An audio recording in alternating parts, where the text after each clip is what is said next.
Welcome back to Prima classes. तो student, आज की क्लास में हम बात करने वाले हैं जो केवीएस पीआरटी के पेपर एनालिसिस के बारे में, जो कि फर्स्ट शिफ्ट में हुआ है 26 तारीख में। मतलब आज की डेट में जो फर्स्ट शिफ्ट में हुआ है उसके बारे में हम लोग बात करने वाले हैं। तो सबसे पहले हम लोग बात करेंगे सीडीपी में कौन कौन से क्वेश्चन पूछे गए हैं।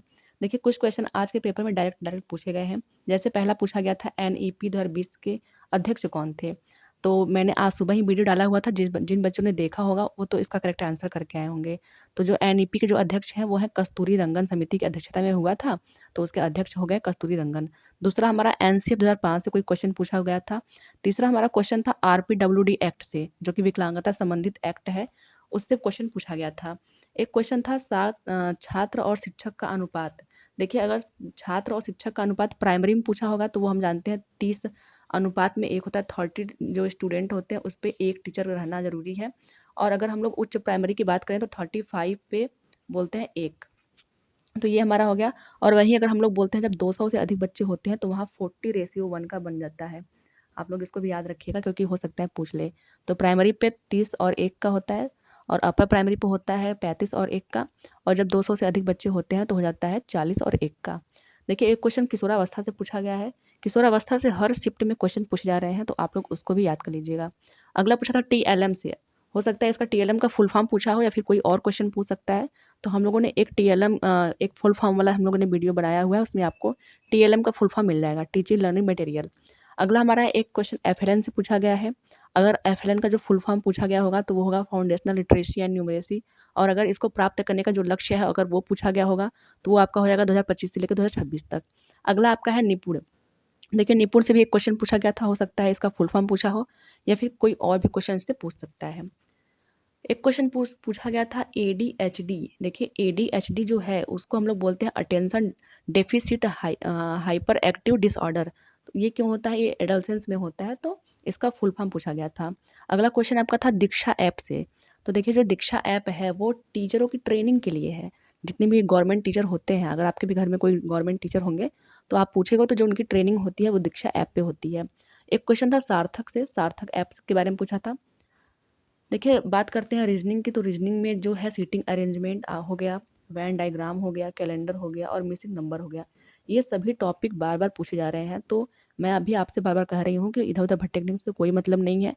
आप लोग इसको रिवाइज कर लीजिए, रिवाइज करके ही एग्जाम में जाइए। तो इससे भी क्वेश्चन पूछे गए थे।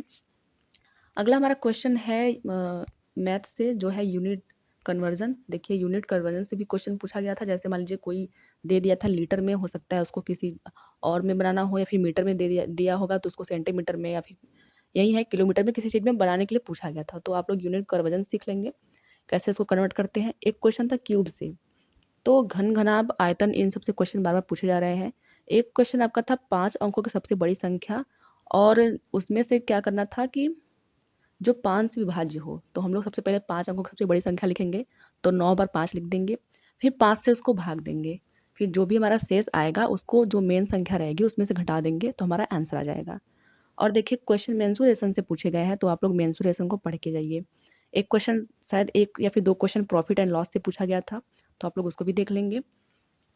9 का डिविजिबिलिटी रूल पूछा हुआ था कि 9 से डिविजिबिलिटी रूल क्या होता है, या फिर हो सकता है कोई संख्या दिया गया है और पूछा गया होगा कि 9 से डिवाइड होगा तो मिसिंग नंबर जो बीच में होता है वो वाला क्वेश्चन दिया होगा। एक था आपका कि अ, यहाँ 21 से पूछा गया था, 21 से लेके 51 के बीच की जो संख्याएं हैं, 21 था। तो जो 21 से लेके 50 तक की जो संख्या है उनका योग पूछा गया था, तो हम लोग ये वाला फार्मूला लगाएंगे, n+1 अपान 2। ये फार्मूला लगाएंगे और पहले हम लोग 1 से लेकर 50 तक की संख्याओं का निकालेंगे योग। उसके बाद हम लोग 1 से लेकर 20 तक की संख्याओं का योग निकाल करके उसमें से घटा देंगे, तो हमारा आ जाएगा। अगला आपका था एक जो है अरेंजमेंट से पूछा गया था, सीरीज से। ये क्वेश्चन ये आपके दिए गए हैं और पूछा गया है कि यहाँ क्या भरा जाएगा, तो वो भी आप लोग कर लेंगे।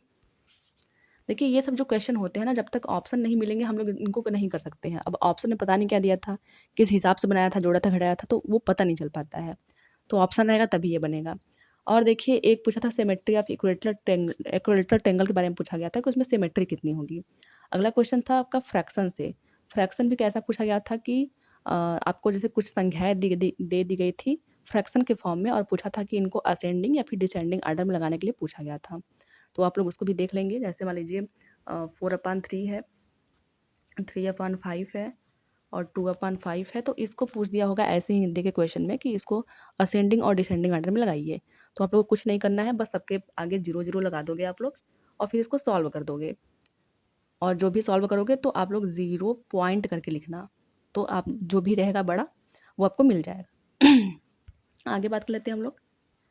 आगे हमारा क्वेश्चन है कि 5 अंकों की बड़ी से बड़ी संख्या और 5 अंकों की छोटी से छोटी संख्या का अंतर क्या होगा।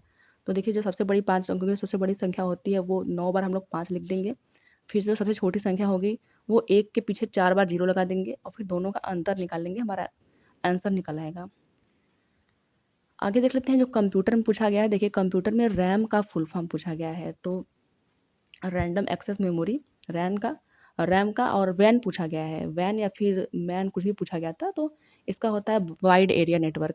लैंड मैन वैन कल के शिफ्ट में भी पूछा गया था और आज भी पूछा गया है। तो आप लोग local area network, wide area network और मेट्रोपॉलिटन एरिया नेटवर्क आप लोग तीनों याद करके जाओगे। अगला देखिए, एक क्वेश्चन पूछा है बाइट केबी एमबी, शायद कुछ दिया होगा इसमें, मान लीजिए केबी दिया होगा तो उसको एमबी बदलने के लिए बोला होगा या फिर कुछ भी कन्वर्जन पूछा गया था। आगे देख लेते हैं। देखिए, हिंदी में कुछ फिक्स टॉपिक हैं, आप लोग उसको ज़रूर देख के जाइए। जैसे संधि हो गया, संधि में आपका विसर्ग संधि पूछ रहा है, विसर्ग संधि पूछ रहा है, व्यंजन संधि पूछ रहा है। तो और समास पूछ रहा है, समास में आज कर्मधारय समास पूछा गया था। गद्यांश पूछ रहा है, 1 से 2 क्वेश्चन गद्यांश के हैं। तद्भव तत्सम हर शिफ्ट में देखने को मिल रहे हैं। वहीं संज्ञा पूछ रहा है और सर्वनाम के भेद से क्वेश्चन पूछ रहा है कि व्यक्तिवाचक सर्वनाम है कि जो भी है, निश्चयवाचक अनिश्चयवाचक। देखिए, कारक से क्वेश्चन कल के शिफ्ट में 2 से 3 क्वेश्चन कारक से पूछे गए थे, आज भी कारक से क्वेश्चन पूछा गया है और तालाब का पर्यायवाची पूछा गया था। तो आप लोग इसको भी देख लेंगे। आगे हमारा आ गया रिमझिम, जो कि सबसे बड़ा चर्चा का विषय बना हुआ है रिमझिम। तो रिमझिम में भी आज के एग्जाम में रिमझिम से भी क्वेश्चन पूछे गए हैं। रिमझिम से कौन से क्वेश्चन थे, देखिए, लेखक के बारे में पूछा गया है, पात्र पूछे गए हैं। एक था किरमिज की गेंद। देखिए, जो किरमिज की गेंद जो है उसके जो है लेखक कौन है। तो जिसने भी अगर मेरा वीडियो देखा होगा तो ये कभी गलत करके नहीं आएगा। हमने पढ़ा था जो किरमिज होती है, किरमिज मतलब कोई छुपने वाला स्थान, और हम लोग जब छुपते हैं तो शांति से छुपते हैं। तो जिस ऑप्शन में शांति से संबंधित कोई नाम होगा, जैसे शांति, शांता ऐसे करके, वहीं इसका ऑप्शन रहेगा। आगे देख लेते हैं पानी रे पानी। देखिए, जो पानी रे पानी है उसके लेखक है अनुपम मिश्रा। देखिए, जब हम लोगों ने याद किया था कि जब भी हम पानी पीते हैं तो बिना मिश्री खाए पानी नहीं पीते हैं, खाली पेट पानी नहीं पीते हैं। तो आपका हो गया था अनुपम मिश्रा। तो ये पानी रे पानी के जो लेखक है वो है अनुपम मिश्रा। अगला आपका है एक माँ की बेबसी। देखिए, एक माँ की बेबसी, माँ बेबस क्यों रहती है, क्योंकि उनका जो बच्चा है, मतलब जो कुंवर साहब है, वो नालायक निकल गए हैं। हम लोगों ने ऐसे याद किया था, तो जो बच्चे देखे होंगे उनको पक्का याद होगा। तो आपका ये हो गया कुंवर नारायण। इनके जो लेखक है, एक माँ की बेबसी के जो लेखक हैं वो कुंवर नारायण थे। अगला आपका ईवीएस। देखिए, ईवीएस काफ़ी टफ हो गया है क्योंकि इसमें स्टेटमेंट से क्वेश्चन पूछ रहे हैं, स्टेटमेंट दे दे के बार बार पूछ रहा है।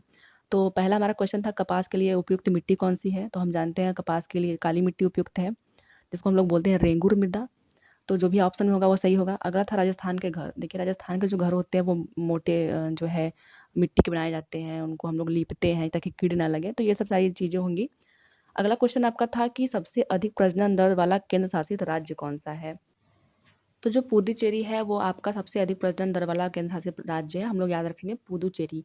अगला आपका है क्वेश्चन पोचमपल्ली से। देखिए, जो पोचमपल्ली है वो इम्पोर्टेंट क्यों है, क्योंकि ये एक साड़ी है और सबसे पहले ये आंध्र प्रदेश की विशेषता थी, लेकिन जब 2 जून 2014 को जब आंध्र प्रदेश जब तेलंगाना से अलग हो गया तो यह विशेषता हो गई थी तेलंगाना की। तो पोचमपल्ली तेलंगाना की है, हम लोग इसको भी याद रखेंगे। अगला है अंडरस्टैंडिंग। वही मैंने जहाँ तक बोला है कि अंडरस्टैंडिंग के बेसिस पे क्वेश्चन पूछे जा रहे हैं ईवीएस में। ईवीएस देखिए टफ क्यों हो गया, क्योंकि इसमें समझ के हिसाब से क्वेश्चन पूछे जा रहे हैं, 3 से 4 स्टेटमेंट दे रहे हैं और स्टेटमेंट से क्वेश्चन पूछ रहा है कि कौन सही होगा कौन सा गलत होगा। तो ये तो था आज का वीडियो। आई होप कि आप लोगों को समझ में आया होगा कि आप लोगों को क्या पढ़ना है। तो फिर चलिए, जिनका एग्जाम नहीं हुआ है वो तैयारी में लग जाइए। मिलते हैं फिर किसी वीडियो में, तब तक के लिए धन्यवाद।